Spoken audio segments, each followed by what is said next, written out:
Boost Mobile is now legit nationwide 5G network. So I have to take a break from all the jokes here for just a second and put my serious voice on, because I would never ever joke about a 5G network that has invested billions in building 5G towers across the country. Not even once. Not even if Mr. Boost Mobile himself asked me to. There's nothing funny about it. Boost Mobile is now legit nationwide 5G network and also provide coverage across 99% of America. Seriously. Visit boostmobile.com or your nearest Boost Mobile store location to learn more.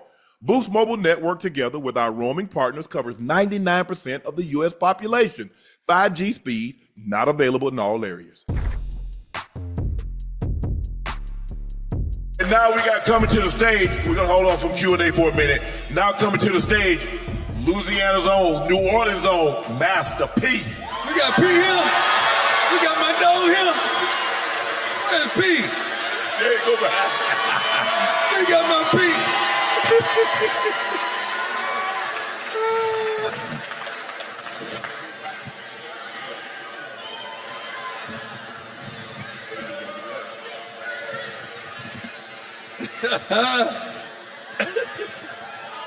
Did you see when I played Bout It in the meeting room? I had to educate the youngsters. They didn't know nothing about Bout It. Come on, man. Yeah. So we started up in the morning. Like whenever I walk in, we play some kind of music, and I had to educate them about we bout it. We bout it. P, let me ask you this. Yes. You built this empire on music and you branched off to do other things. What was the mindset when you started this empire? Well, you know, I grew up in the projects, Calio projects out here, and I ain't had nothing. I lived with my grandparents, and she had 12 kids. Me and my brother made 14.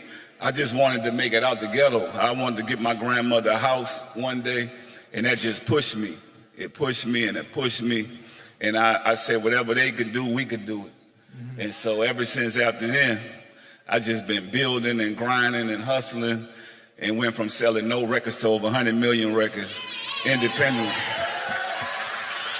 But you were one of the first to have a distribution deal that was in your favor. You also was one of the first to have entrepreneurship that wanted to do things outside of music. How did you develop that mindset, though? I mean, I guess like anything else, like this, man, I guess when you're hungry and you're poor, you for real, think about it, because you always got to have a why. Yes. My why was, I ain't had nothing. I got to make it up out of here. A lot of people was dying young. A lot of people didn't get opportunities that I was able to get. And I'm like, I'm going to make the best out of it. And there's going to be no limit to my success. And that's what I call my company, No Limit. You know, P and I had an experience together. I mean, he's at the top of his game. And you talking about an athlete, you know, you talking about two sports, but this man was multi, just understand with the talent. Mm-hmm. So he came to Dallas to play. They had to try for the Mavericks. Yeah. And when I tell you he had it, right? Mm-hmm. So they called me over there to holler at P. Because P still had that hood in him now. What I mean by that is he, you know, P went to practice and I like, P, you can't go to practice deep. You can't do that, dog. Like, Be like, man, I'm giving them buckets and I'm doing this, I'm doing that, man. What's going on? I say, dog, tell me about what happened. Man, you know, we was running wind sprints and I was winning them. I said, you can't do that. Yeah. And I was doing it. You can't do that. You know, the stars that they have here, you got to let them make it. Yeah. Because this is their team. Do your thing, but you got to let them make it. You're not a politician. Yes, absolutely. It's politics and It's everything, politics. y'all. Mm-hmm. Think about it, right? And that's what makes the trailblazers. We got to think outside the box. Yeah. I've always thought outside the box. When I was telling, you know, Dion, when I was in Dallas, right? It was tough because I know I was putting the work. I had it. Yeah. I mean, so I grew up with Steve Nash. Mm-hmm. So you know me, I'm already on him. Like, man, Steve, like, man, you need to chill out. But you know, that's the way we was raised down here. And it's like, we just raised tough. Like a lot of kids today don't have to go through what we had to go through. And at that time, New Orleans was the murder capital of the world. And it was like a privilege to be able to go outside and play basketball. And so I always was just tough when I played. And then I was like one of the fastest ones on the team. I'm number one in all the drills, so I'm thinking I'm in. Right. But like Deion said, that don't matter. I mean, we got to give this man a round of applause for what you did in college football, my brother. Because this is what I want to tell y'all, right? This man actually changed the whole game of college football. Because they never wanted to see us do what you was able to do, bro. And it's incredible because now, when I walked into this man's locker room, I was like, man, hold up. I went, they got a barber, they got all this stuff. I'm like, man, this is crazy. This man that really changed the culture right there. This was the hood, but it was love, but it's like you see everybody having fun. And I think the difference is a lot of players want to play for you because they want that type of atmosphere. Yes, sir. And I appreciate you for coming to support it. Yeah. Man, you know I got to support we you. like people like our sidelines in Boulder. You've been there, Shake. It looks like the BET Awards. Yeah. Hey, everybody and their mom on the sideline. Hey, Pete, listen, you've launched everything, bro, from music to food products, even the basketball league, and you've been able to build generational wealth. I mean, what advice do you have to the young artists and young entrepreneurs looking to do some of the same things you've done, especially those right here from your hometown? Well, first, y'all, put your trust and faith in God. That's the most important thing. And don't be afraid to put the work in because they say work without faith is dead. And so a lot of people think, oh, I'm going to just pray and God going to, no, you got to really put the work in. You got to grind, you got to go to work, and then God going to give you all those blessings. If you do right and you have integrity, because one thing that I learned in this world, this game of life, you know, you have to have integrity because that's doing the right thing when nobody's looking. Right. So most of us only want to do the right thing when somebody's looking. So when you do the right thing and nobody's looking, you're going to be all right. Let me ask you this. Had you made the NBA, would you have still been as hungry to do other things outside of sports? Yes. Because everything I do it because I love it. I don't do it for money. So you got to have a passion and a purpose. And so everything that I do, I've never done nothing for money. I'll tell you, right here in New Orleans, right? Y'all know me as the ice cream man, but I started out as the popcorn boy, selling popcorn at the Superdome. And when I met Tom Benson, I said, bro, I'm going to be rich. And he said, yeah, you're going to be rich. You got to take care of your business and do what you got to do. I said, yes, sir. And who would ever thought a 15-year-old kid that didn't have nothing, that I was going to be able to be doing what I'm doing now and to be able to have the sustainability is nothing but God. With all the things that you've accomplished, I mean, music and snacks and real estate and this, what endeavor haven't you tackled yet that piece says, you know what, that's next? I mean, building family brands, because when you look at all these big companies, these are family last names. So I started Miller Family Foods because I want to be able to bridge that wealth gap and be able to pass that generational wealth down from generation to generation. So being able to build a family name and brand is so important. If you look at Kellogg's, you look at all these different companies, these are these people last name. And so I don't think they'll imagine that we could do something like that. Right. Go ahead, Ty. I'm just thankful, man, that I've been knowing this brother for I don't know how many years, and you've been consistent, my good brother. Yeah. I mean, you've been consistently who you are, how you get down, on stage, off stage, and you've always tried to help another brother. I've never seen you in the bull jump trying to put nobody down or trying to clown nobody. You've always tried to bring us up. Not only us, your family, your kids, your loved ones, everybody. And I applaud you for that because I know you done had to walk away from some junk you really didn't want to walk away from, but you did. You took the high road, and I appreciate you for that, man. Thank you, my brother. I mean, it's tough when you grow up in poverty and you come from the streets and you out there to change your life. You could get tricked out of your position. I know a lot of these football players and you know entertainers, we get tricked out of our position because we really come from the hood and we really could fight too. So it's like sometimes you be like, man, you serious? Like, why is you playing? Right. But that's when you know you got to take a couple.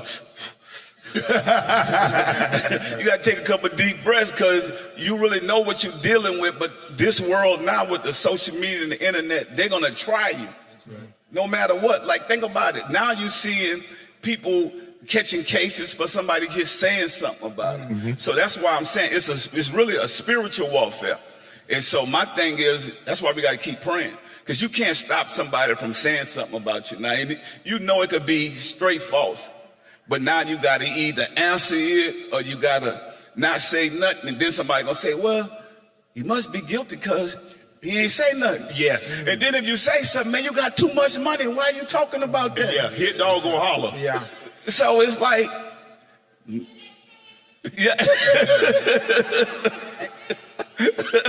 But it's the truth though, right, y'all? Yes, it's absolutely the truth. I'm gonna tell y'all something that's incredible, right? Dion, you changing the way we think about coaches. People want to play for you because a lot of these coaches think in tradition. They don't really understand us. I'm talking about black men that's in these locker rooms that comes from broken homes, come from all these different, it's a different way you got to treat everybody different. You right. I don't care if you got 100 people on your team, you know how to go walk in. Some people you can scream at, some people you got to talk nice to. That's right. Some people you got to give a hug to. My coach used to always say you treat them all fair, but you don't treat them all the same. Nah, you can't. It's just like your family. You got kids. You can't treat them all the same because you want to give them that love, but in certain ways you got to give all of them that love for them to actually get it. P, let me ask you this. Hold on. Go It's ahead. my turn, man. Go ahead. I want to talk about music. Yeah. I want to talk about the music industry right now. Yeah. As opposed to the way it was, the music industry during the No Limit heyday, right? Yeah. I want to know your current take on the state of the music industry today, as Yeah. opposed to how it was then. Yeah. What do you think is the difference? I think to be honest with you, right, what I love about now is so many young people making money. Yeah. But for us, we never was angry because if you got a lot of money, you shouldn't be angry. I never was upset if I got money. Right. Like, why so many beefs and all this stuff? It's like, because you got all this money, bro, we was trying to make it out the project, not go backwards to the project. Right. There's a big difference. I think this industry now is they trying to prove how tough they is. We never had to do that because our goal was to make it out, right? And I just think that this generation is dying young. We wanted to live and get older. Ain't nothing wrong with getting older. That means you did something right in life. Yes. And so I think that I tell people all the time, right? It's what you invest in your time in. So I feel like this generation is investing their time into the wrong things. Everybody have 24 hours is what you do with your 24 hours. So if you're going to invest 5, 10, 15 years into going to prison, why not invest 4 years going to college or building a business? There's a lot made about the Super Bowl halftime show. You're from New Orleans. I'm sure you'd have loved to perform on that. How do you feel that the NFL should select the halftime show? Man, everybody up here know, let's be real, the NFL gonna do what they wanna do. For sure. So we need to go on our own things and create our own stuff if that's what we gonna think of. We gonna have to listen to what they say. So I really don't get involved in that. I mean, we know Lil Wayne is probably one of the best artists in the world, and he deserved that. Yes. But we also know that Kendrick Lamar did all this stuff, and that's what they want. Well, what could we do about it but accept it? And we got to salute the brother because it ain't him that's making the decisions. Right. It's them. And so I'm not going to not say that Kendrick deserved it. Yeah, he deserved it, but this culture down here is so different. If the NFL really knew that before they made the decisions, they wouldn't be getting the flack that they get. This is the problem I have with that, Pete. You 100% correct. But when we do what you just said we should do and have our own thing, we don't support it. Yes. Nope. Yes. We don't support it. Well, see, think about it. That's what they do, though, D. They support them, but we don't support We don't us. support we just us. talk about it. And it's Black History Month. What are we doing? We don't do that. Let me tell you why. The last several concerts I've been to a Wayne concert. Yeah. I think it was Snoop, and I forgot who was the third. 90% of the folks in the audience was not y'all. The last time I looked in Colorado at the football game, 95% of people in the stands are not y'all. Yeah. Every time I look around, it ain't y'all. But whenever something go down, y'all got something to say. Yeah. So you can get mad all you want. I'm just telling you straight up. I got your back. I love you, and I'm down with you, and I'm gonna fight for you to the end. But if we want to get out of what we want to get out, we got to support one another. Yeah. You know what? We got to be able to communicate and love and be able to tell the truth. Because I'm going to tell y'all, this the problem is right here, right? If we're going to bridge the wealth gap, right? We only make product for black people. Other cultures make products for everybody. And they build business and brands for everybody. So I'm a type of person, right? I'm not prejudiced. I just love being around good people, whether they're white, black, Asian, Latino. That's right. Indian. It don't matter to me. I love good people. Now, the thing about it is, it's the bad people that's making the noise. And every time something happens, think about it. You say, when you look at billionaires in the world, we could count the black billionaires on one hand. So how are we going to control anything? And when you look at CEOs of these Fortune 500 companies, we make 1/10 of 1%. And so we don't want to see us get to that level. So then we can't even take care of the community because we don't have enough of us running these big corporations. So when you look at Amazon, you look at Walmart, you look at Target, you look at all these big Fortune 500 companies, at the top, you don't see us. At the bottom, at the entry levels, you see us. And so we have to change that. And I think that's what this is about. It's tough for us because think about it, right? Even the top players in the NFL, even look at the thing that they did in the basketball in the NBA this week. You took Luka and you took Anthony Davis. They didn't even know that they was being traded. Think about it, no matter how much money they make, and they could make $200, $300, $400, $500,000, but the person who owned these teams, they switching them around like chess players. And we can't do nothing about it because we don't own nothing. Is nobody look like us at the top of that level to say, hey, this is what we need to do. And so we have to change that mindset. It's just a mindset, y'all. Like Coach said, we living like crabs in a barrel. We trying to stop each other from getting to the top because as soon as one of us sneak out, we trying to outdo each other than to say, how can I help everybody else get out? And so that's what my life has been about, creating future millionaires. I feel like I don't want to be at the top by myself. Amen. Shannon, you know, we'll have some deep discussions, and we have some real ones, right? And when you go into your bull junk and people coming at you, who are those people? They look like me. But the reason it bothers you is what? Because you do so much for us. Yeah. And then we attack you. That's why it bothers you. And I'm sitting up there saying, dog, look here, man. Forget that. Keep on doing what you do. Keep on going out there, being a blessing. And keep starting. I mean, it's nothing that's going to stop you but you. Right. But you got to keep on doing your thing. But let me tell y'all something. It hurts us when we kicking butt for y'all, and y'all don't support us, or you coming at us. That bothers us. That really does bother us. And we want y'all, ain't nobody sitting up here that don't want you to come up. It's nobody sitting up here that got a jealous spirit in their body. It's nobody in here that don't want you to just rise up to the top. Nobody. We all, that's why we so darn blessed, because we want y'all to come up. Well, to be honest with you, Coach, that means y'all slowing the process up. Because we can't change the past, but we can change the future. And if we have that mindset to help and love each other, we're going to be all right. Yeah. And so for me, I'm going to tell y'all straight up, I'm from New Orleans. It fueled me when they get mad at me or they don't like something or say I can't do something. I'm getting out there and go get it. To be honest, that makes me go even harder. Right. You know what I'm saying? I just think that I put my trust in faith in God. I don't put it in man, so I don't even care about what somebody say. And I'm going to keep grinding, keep hustling, keep going. Every time they try to stop me, say, hey, P, you can't go this way. Okay, I'm going through the window.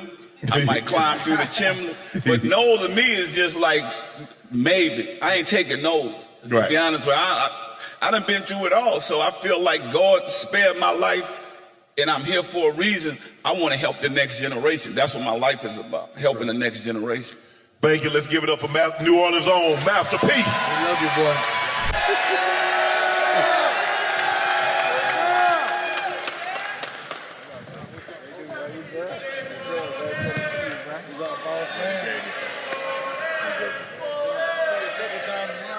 Oh, yes. Just grab one. Just grab one.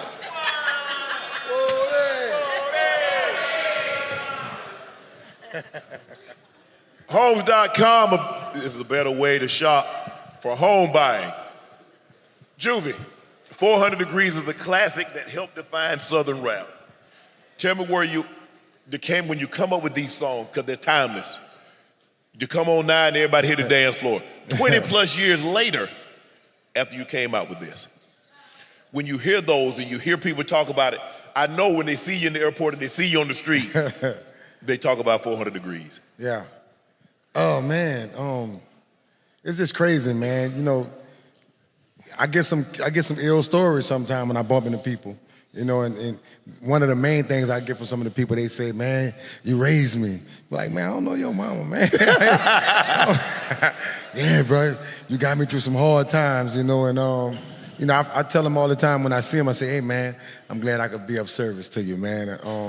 But 400 Degrees, for just like it is in New Orleans for a lot of people, they say, man, it was an inspiration for me to do something in life. So I'm glad to be there for them. Well, listen, Cash Money, bro, Cash Money Records, bro, was a powerhouse in the 90s and 2000s, bro. Yeah. We grew up on that. Shit, you raised me. You know, when I think about it, I'm just being honest, man. What is it like being a part of such a revolutionary label, bro? It's crazy, man. You know, when we was in the studio making them songs, you know, we didn't see ourselves being. I know I didn't. I didn't see ourselves being, you know, around this long, 20 plus years. And man, it's one of them situations where you see your little bros popping off. You know, you had your shine, and then you see Wayne pop off. You see BG pop off. And it's like, damn, man, we really, you know, we really made it, you know, and now the city's still showing love, man. Yes. Yeah. When you were in the studio, did you know at the time what you guys were doing? Did you think it was like, man, these are classic. These are going to stand the test of time. And probably, did you ever think, and that's a two-part question. Obviously, when you have that and everybody could stand their own, did you think you guys like, damn, we probably ain't gonna be together much longer because each guy can stand on his own, and yeah, we doing this together, but this ain't gonna last much longer.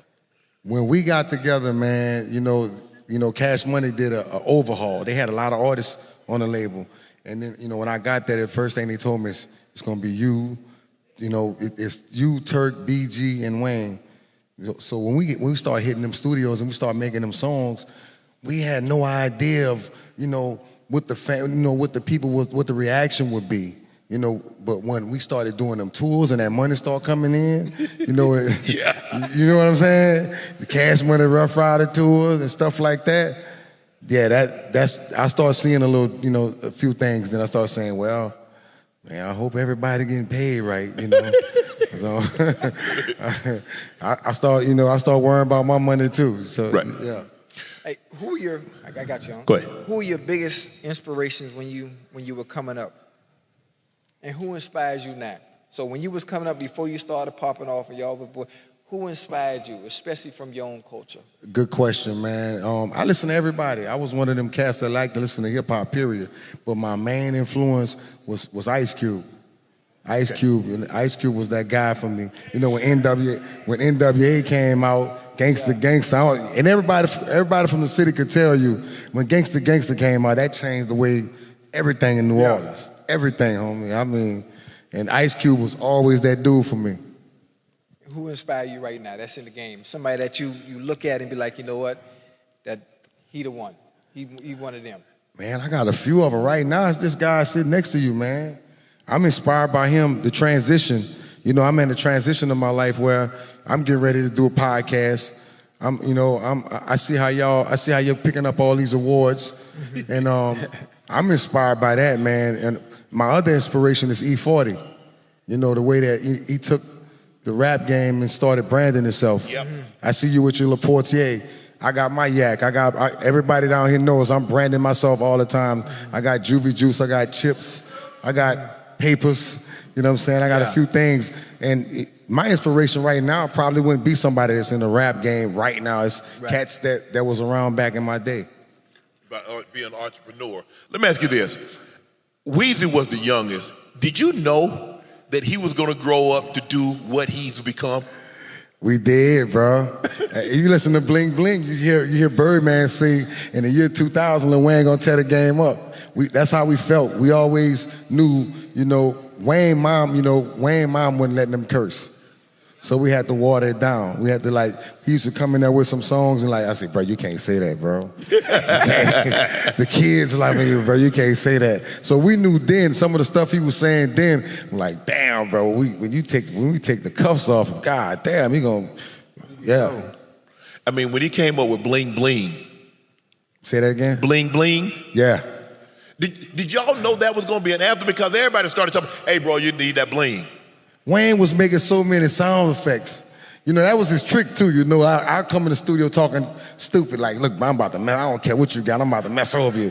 Wayne come back with sound effects.